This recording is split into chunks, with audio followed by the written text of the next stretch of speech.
unos días les informábamos por este medio, pues de la aberración que comete la Secretaría de Educación Pública al eliminar las escuelas de tiempo completo. Yo estoy particularmente muy preocupada porque si un país no invierte en educación y en esa prestación social para muchas mamás trabajadoras, que es tener las clases por las tardes para 27,000 escuelas, que representan 3,600,000 alumnos, cuando menos, entonces estamos en graves problemas, porque la inversión en educación pues significa bienestar y significa progreso económico para todos.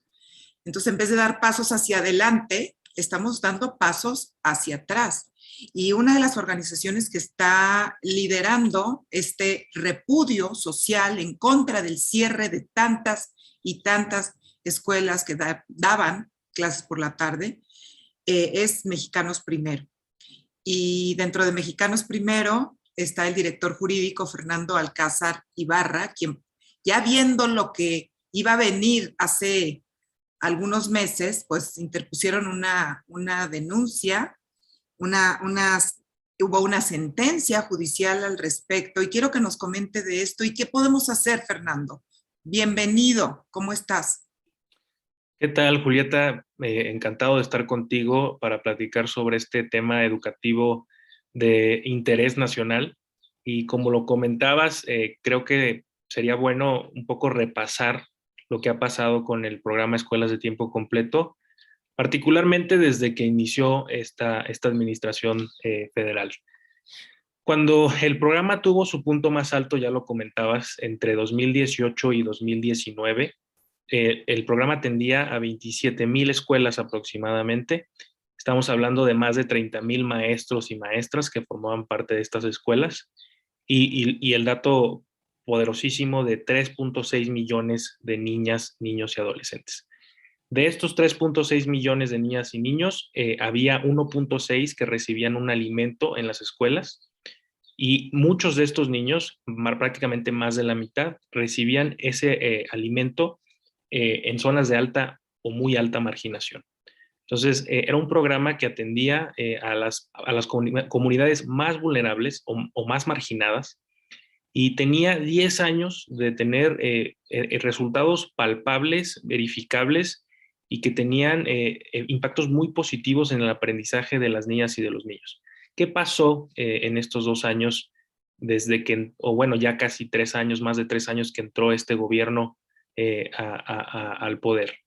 El primer ataque que sufrió el programa fue en 2019, durante la aprobación del presupuesto para 2020, le quitaron la mitad de los recursos. Entonces, este fue un primer ataque que nosotros, de hecho, alzamos la voz y fue el primer momento que nosotros acudimos al Poder Judicial reclamando esta decisión arbitraria de quitarle la mitad de los recursos. Lo que nos había alarmado es que cuando nos dimos cuenta que tenían estos recursos a la mitad ya en ejecución, eh, las escuelas para el mes de junio y julio de ese ciclo escolar, del 2019-2020, ya no tenían recursos para seguir en el ciclo escolar 2020-2021. Entonces, ese fue el primer ataque. El año posterior, para el presupuesto de 2021, se propuso una eliminación total del programa. Ya no iba a haber un programa que se llamara Programa Escuelas de Tiempo Completo. Nosotros observamos y a partir también de nuestro llamado, maestras, maestros que se unieron a la causa y reclamaron esta eliminación. Las familias también se interesaron muchísimo, las mamás sobre todo. Y lo que hicieron las legisladoras y los legisladores para salvar, entre comillas, al programa fue pasar sus objetivos a este famosísimo ya programa llamado La Escuela es Nuestra. La Escuela es Nuestra es este programa del gobierno federal que tenía como objetivo la mejora de la infraestructura de los planteles escolares. Bueno, entonces, de cualquier forma, este programa se convertía ya en un programa mucho más ambicioso con las escuelas de tiempo completo. No sobrevivían de manera completa, no tenían todos los objetivos, los recursos para los alimentos eran incluso menores, pero pues ahí golpeadas y digamos, no con lo que fueron en su momento, sobrevivían. Entonces, pues por lo menos había esa cuestión. Ya para este año, y como bien lo mencionabas, nosotros nos dimos cuenta que la escuela es nuestra, desde la SEP, estaba siendo planeado para volver a ser solamente un programa de infraestructura. Entonces, solamente les duró un año esta intención de tener a las escuelas de tiempo completo en otro programa. Por eso hicimos la denuncia desde la semana pasada y por eso ya con la confirmación de estas reglas de operación para el programa es que vemos que esta decisión se tomó de manera oficial y estamos haciendo este llamado y este repudio a esta decisión. Y sobre el tema de la demanda de amparo que tuvimos el año pasado, fue justamente por la eliminación del programa y el traslado de sus objetivos a la escuela es nuestra, porque considerábamos que no se cumplía, como te decía, de manera cabal el objetivo principal de las escuelas de tiempo completo. Lo que nos dijo el juez es, hay que garantizarle por lo menos 5,000 millones de pesos a las escuelas de tiempo completo, que es la mitad de lo que tuvieron en su punto más alto, pero como lo hicimos en 2020, ese era el punto de partida, ¿no? Entonces, nos pareció una victoria importantísima de cualquier forma, porque los jueces no se suelen meter a temas de presupuesto. Y en este caso nos dieron la razón y ordenaron garantizar estos 5,000 millones de pesos. Y en esas estamos, Julieta. Seguimos luchando con esa sentencia y con esta nueva eliminación. Sin embargo, el día 28 de febrero, Fernando, hay una decisión importante, oficial, por parte de la titular de la Secretaría de Educación Pública, la maestra Delfina Gómez, que eso le da la estocada final a esta posibilidad de tantos millones de niños, tantos cientos de miles y millones de niños, que si no es por las escuelas de tiempo completo, van a estar allá en su casa a la deriva de la poca formación que les pueden dar algunas páginas de internet o en la calle, sin buena alimentación y como dices, llega a los grupos más vulnerables, los que necesitan tener una presencia, una reafirmación de sus conocimientos y sobre todo de todas estas materias que les dan de música. El otro día fui a la primaria Benito Juárez sin saber lo que estaba pasando, que es gravísimo, hace como 2 semanas.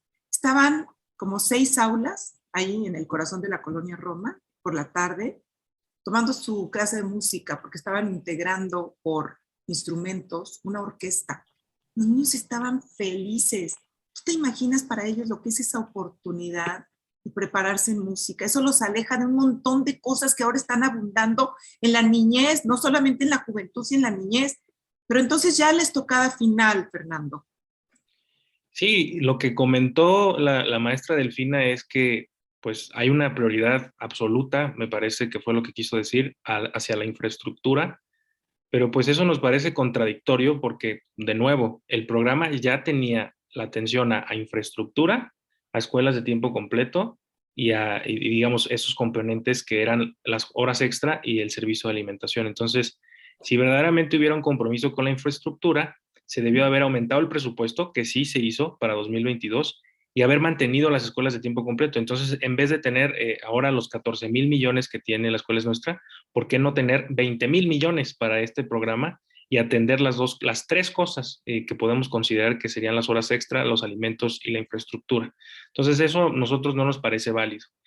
Y como lo comentabas, el tema particular de lo que ofrecían las actividades complementarias de escuelas de tiempo completo. Están los temas de arte y de música, están las clases de inglés, que en nuestras escuelas públicas en nivel primaria hay un programa nacional de inglés, pero también está, digamos, en una precarización total y estas escuelas también lo brindaban. Clubs que se formaban de computación con enfoques particulares para niñas que se interesaran en las tecnologías. También nos comentaba ayer en el space que tuvimos en Twitter el maestro Flavio sobre un club MasterChef que habían hecho para aprender a través de la preparación de alimentos un sinfín de conocimientos y aprendizajes. Entonces, y ya yéndonos al tema un poquito ya más serio y digamos que nos preocupa muchísimo también es el tema en particular de los espacios seguros que eran las escuelas de tiempo completo para niñas en particular. Las niñas están expuestas a muchísimos tipos de violencia y una escuela que solamente las recibe durante 4 horas, las pone en riesgo, como decías, de regresar, salir a la calle, estar solas en su casa y digamos, lo hemos visto. En el encierro, las niñas fueron particularmente víctimas de violencia sexual, de violencia física, de parte de sus familiares incluso. Entonces, el estar 8 horas, el doble de tiempo en las escuelas o incluso las 6 horas que en algunos casos tenían las escuelas de tiempo completo, son espacios seguros para las niñas y las mamás se pueden sentir también seguras de dejar a sus niñas y a sus niños en estas escuelas. Entonces, lo que quiero decir es, para concluir este punto, es que la escuela de tiempo completo ya no era un programa educativo, era una forma de vivir la escuela. Así es.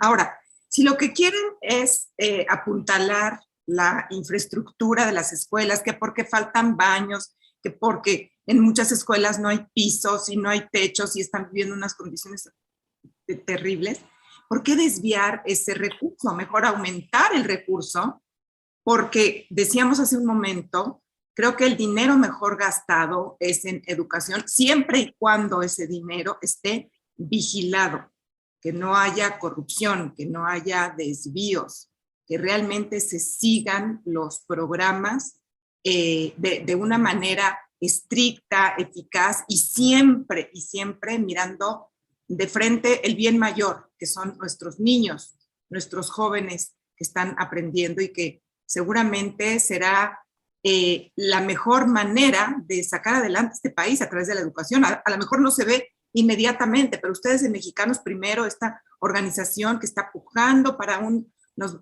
buenos niveles educativos, aprovechamiento escolar en México, lo saben muy bien, Fernando.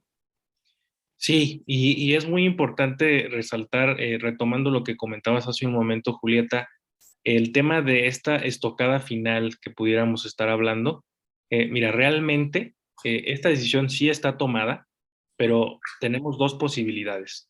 La SEP tiene todavía la posibilidad de revertir esta decisión en cuanto a modificar las reglas de operación que comentábamos. Esto lo puede hacer, está dentro de sus facultades. Por eso todavía seguimos abiertos al diálogo y seguimos presionando también desde las escuelas. Entonces, eso puede también hacerlo.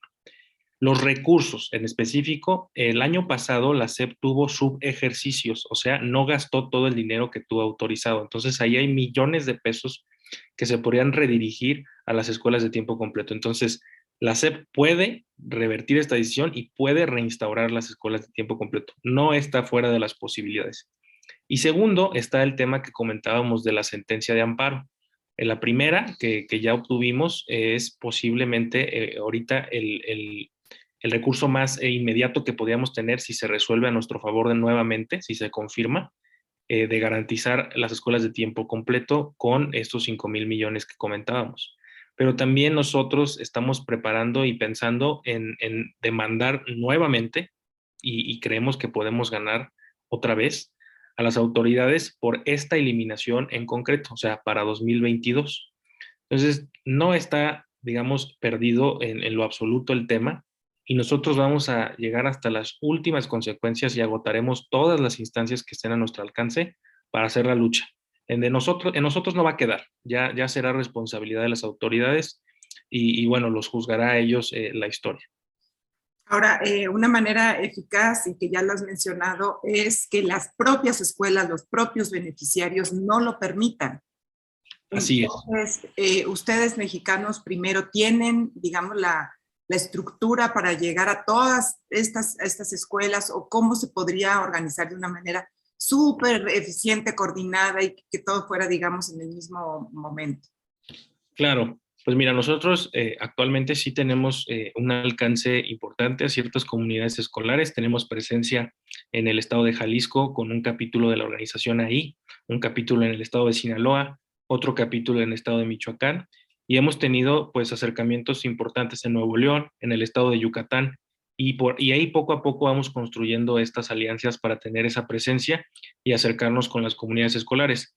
Por supuesto, también tenemos contactos directos con maestras y maestros de todo el país y vamos construyendo orgánicamente esta resistencia. Un movimiento de mucho alcance, pues requiere mucho trabajo y mucho apoyo, no solo de nosotros, sino de otras organizaciones, incluso organizaciones internacionales. Entonces, también estamos buscando la forma de que otras organizaciones de sociedad civil que estén a favor de los derechos de las niñas y de los niños o que tengan algún interés en particular con esta causa, se unan y unamos, digamos, valga la redundancia, unamos fuerzas para tener más y más comunidades escolares. Entonces, en eso estamos trabajando y queremos que pues todas las comunidades escolares que se puedan nos conozcan, se unan a nuestra causa y lo estamos haciendo esencialmente porque no solo son las escuelas de tiempo completo en este momento, va a haber otros temas que las comunidades escolares también van a necesitar estar unidas y alzar la voz. Entonces, estas redes nos permiten tener un contacto directo y encauzar cualquier lucha que tengamos en su momento. Entonces, es muy importante y en eso estamos trabajando, Julieta, para tener a la mayor cantidad de gente posible.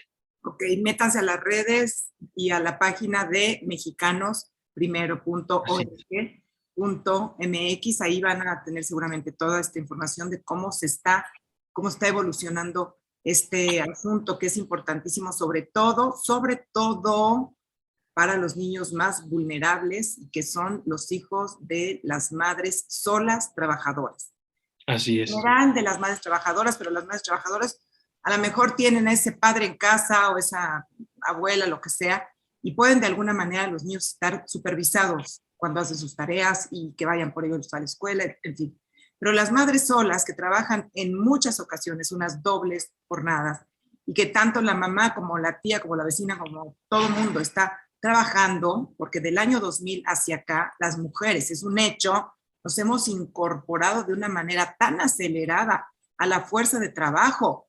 Hoy el 70% de las mujeres mayores de 15 años está trabajando y muchas de ellas son mamás y por supuesto muchas de ellas son madres solas. Entonces a mí particularmente, que soy activista por los derechos de las madres solas, me interesa esto de una manera enorme. Yo vengo siguiendo el tema desde antes del año 2000, en que las escuelas de tiempo completo representaban el 8% del total de las escuelas.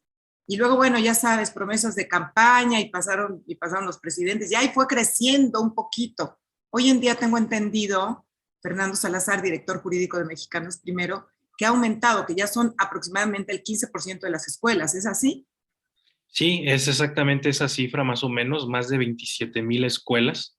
Entonces, si estamos hablando de que en el sistema educativo nacional, en específico de educación primaria, hay como 200,000 escuelas públicas, pues ya estamos rebasando y llegando a ese 15%. Entonces, en su punto más alto, el programa ya había superado eso y se volvió, por supuesto, el tema también de los alimentos, que no todas las escuelas lo tenían, pero más de la mitad sí. Entonces, en eso íbamos avanzando. Cada año crecía el programa, cada año se puede observar que hubo un aumento en recursos, la línea es ascendente hasta este gobierno. Entonces, el programa iba avanzando, tenía resultados y seguía creciendo. Entonces, es una verdadera tragedia, pero yo reitero, vamos a hacer hasta lo imposible para evitarlo. Sí, cuando decías 4 horas para niños de educación primaria son insuficientes.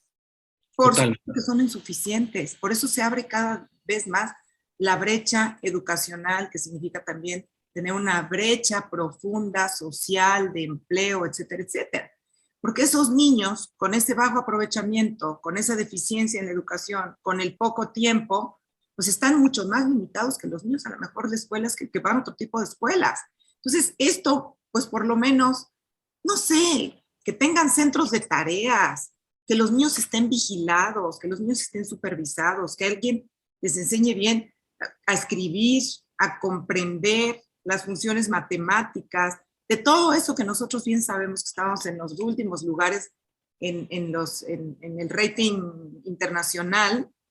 Fernando, tú me dirás, tú me actualizarás esas cifras, pero cuando más lo necesitamos es cuando quitan estas escuelas de tiempo completo, cuando más estábamos esperando que crecieran estos programas por la gran demanda de mujeres que trabajan, que solicitan que sus hijos estén en este tipo de escuelas, es en ese momento que quitan, las cierran, las eliminan, les quitan el presupuesto, se desvía a otras cosas.